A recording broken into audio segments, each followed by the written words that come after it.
physically, I know that I had to learn to accept my body and know that I am beautiful, like inside and out, which also, I guess, ties into the whole mental thing, because I feel like no woman should like strive for perfection, because there is no perfection out there. You're always going to be striving to get that look, that hair, that body, but at the end of the day, like, it's not you, like, you know what I mean? Everyone is imperfect, but perfect at the same time, like you said before. And I definitely think that the first thing that I've always accepted was myself and my body, my curves, like like everything about myself, and that perfection is me, because I love myself, and that's like how you get into the whole mental and everything like that. And I think it just all ties together. What I've learned that I've had to accept, both physically and mentally, have been that I am different, that I am not, though I am a product of my parents and a byproduct of my brother and sister, I have been made different, and that I owe it to myself, to those who love me, to my God, to be great and to be someone who I can really shine, and someone that I can really be to other people, and be of service to others. I've learned that through myself and through my my imperfections, if you will, or the things that make me me, I've been able to realize that above being excellent and above achieving things, it's something that that I can have a gratitude within myself, that I don't have to look to other places to find that everything that I need, I have. And that's what I've learned.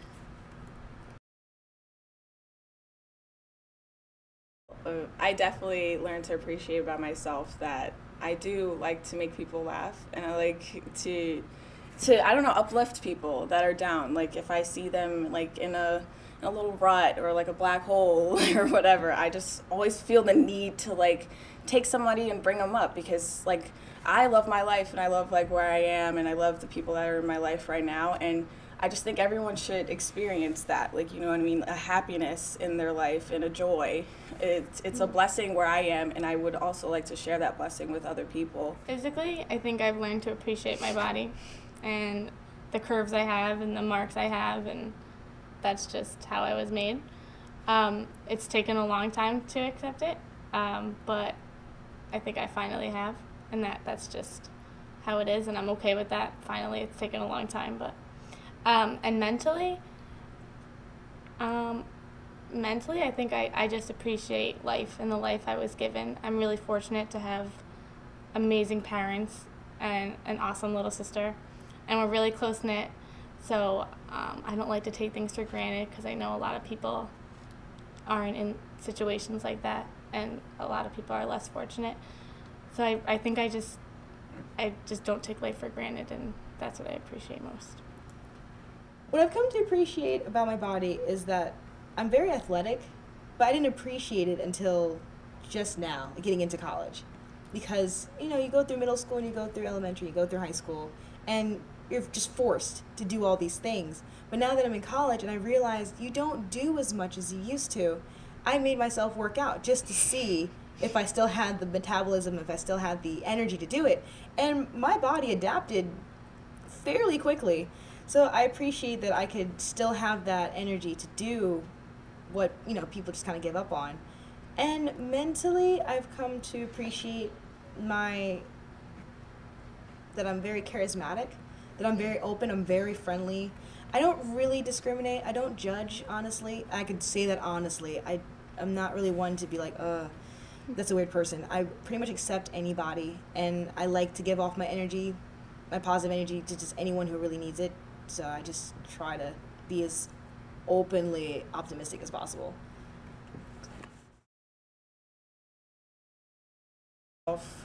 When I'm most proud of myself, it's usually like in front of a large crowd of people. I used to do a lot of musicals, plays. I was in cheerleading.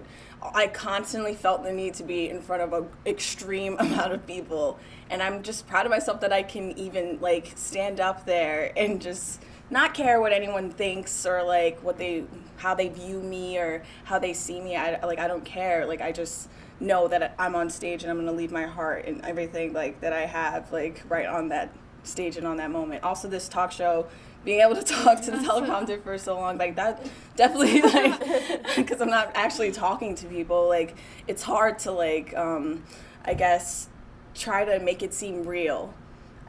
Like, just one experience very quickly. I was in a musical called The Fantastics. I don't know if anyone's ever heard it, but it's basically a story, like a love story about a man and woman that tries to get together, but there's a fence or like a wall in between them. And my role basically was the mute. I was the wall between them, and the whole entire 2 hours I could not talk, couldn't say a word, but I literally had to act like a person or be a charismatic, like, crazy wall, and it was the hardest thing I've ever had to do. And my teacher told me, like, this is harder than acting with words. Like, you have to really portray something, like, and you have to come alive. Like, people have to watch you, and I definitely think I'm proud of myself for achieving that and being able to get in front of people and say what I have to say or do what I have to do.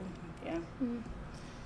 I think that a lot of similarity between she and I, and my answer would be, I'm proud of the fact that I'm only 21, but I've really done a lot of soul searching. I wouldn't say I'm religious or like anything like that. I do love God, but I'm not saying like it's about my religion. It's about the spirituality that we all have, whether we worship God or anybody else. But it took a lot for me. It was actually a struggle because when I came to college, I didn't know what I wanted to do, to be honest.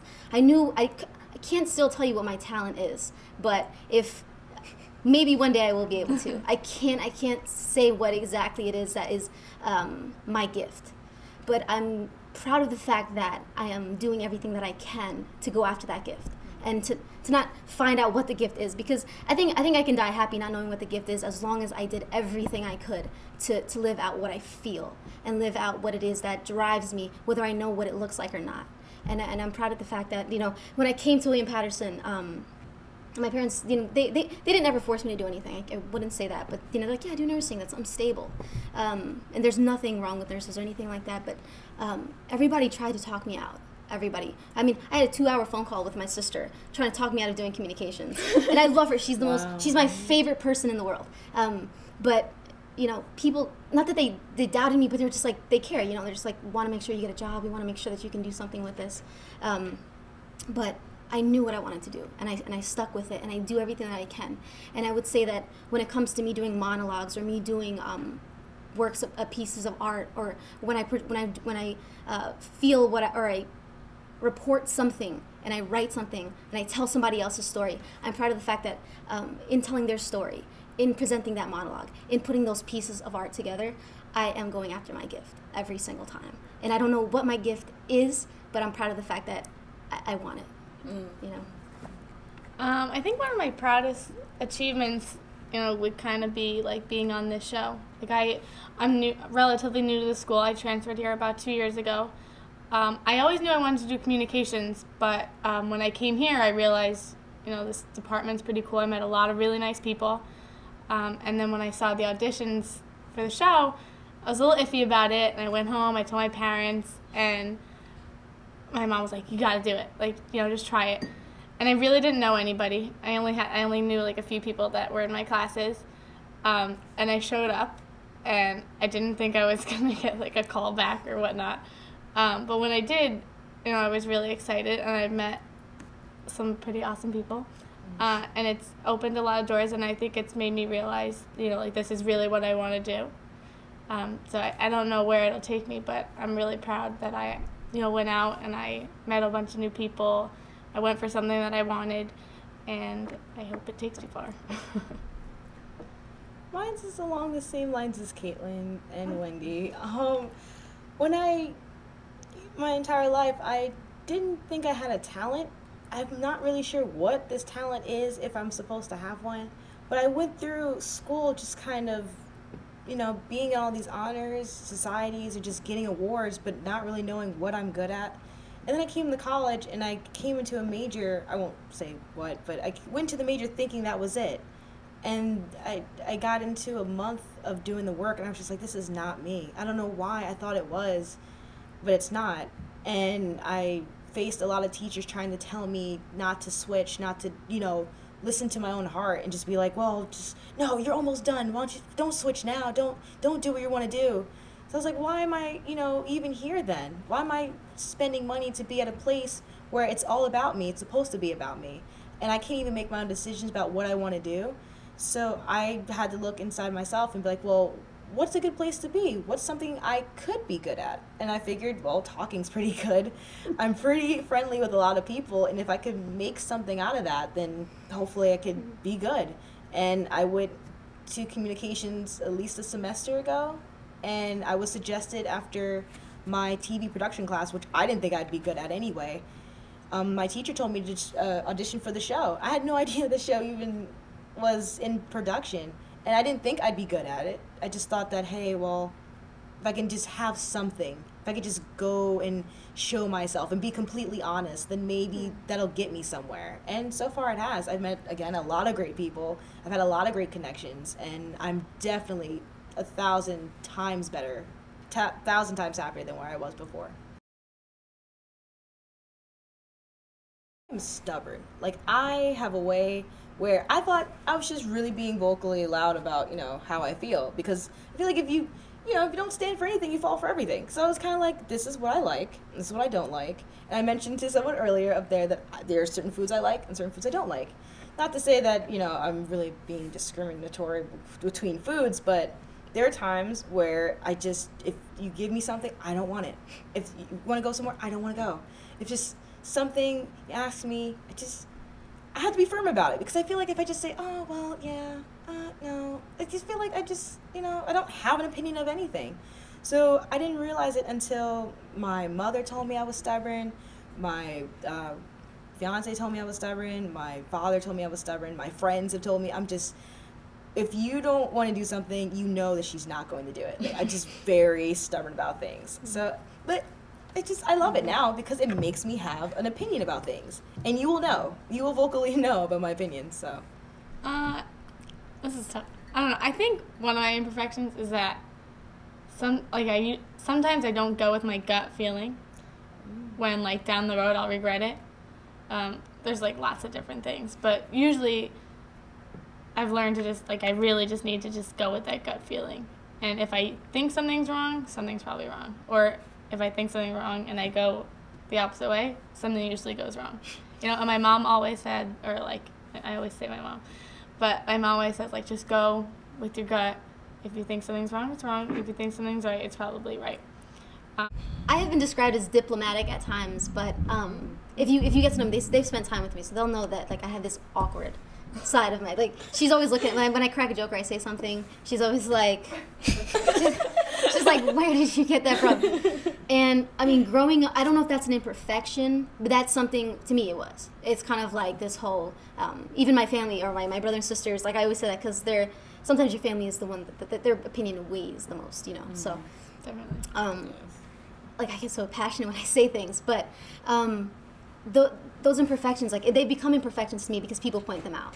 So it's kind of like if somebody said, oh, your shirt's green, you're like, oh, really, is it? Yeah. So I've come to embrace that, and this, I've come to see those imperfections and see that sometimes I am awkward. I do weird things. I have weird jokes, but maybe I'll make you laugh with it, or maybe I'll just make you be like, what was she just thinking about that? Some of the things that come from my brain are just who says that? And they're little imperfections, not because they're bad things, but because they've been highlighted. And so sometimes it makes you self-conscious about the way you are. Mm-hmm. But I've come to learn that those are the things that make me me. Not me, but they make me who I am. And along with the other imperfections that I have, what on the line? Yeah, bring out my list. I'm sure we've all got a list. But yeah, along with all the other imperfections, maybe I'm really passionate. I get really excited. We could probably talk about something. I'll just be so excited. I'll be shaking the table. I get so passionate. And sometimes I get passionate and I don't see the other side, or I think that I'm right because of the way I feel. I feel so strongly about something, and I may be right, but an imperfection might be able to that I want people just to get me. I just want people to understand me. I never want to be misunderstood. And sometimes it's better to understand than for somebody else to have to give that to you. Sometimes you have to really just to understand that people can't always get you, and you have to get other people sometimes. You have to give way for them to make sense if you want always for that bridge to be open. You get me? That is right. Amen. I love my spirit. That took more accepting than to love my physical. not because my physical is easy to love, but because I had no other choice. But the spirit is something that no one else sees, but you can share it. And I love my spirit because I'm going to do everything like it's the last time and the best time I'm going to do it. And that's just the way I am. Like, if my job was to be in a play and flip a page, I'm going to flip the page. I'm going to flip that page, you know what I mean? And for me, like, that's that passion that I have for anything that I'm going to get into. And that's my spirit. And that's who I am. My spirit is, I'm going to say 98% of who I am. Physically, whatever. This is going to change. Like, what I look like now won't matter. But my spirit is what lasts. And it can resonate in the people that I meet.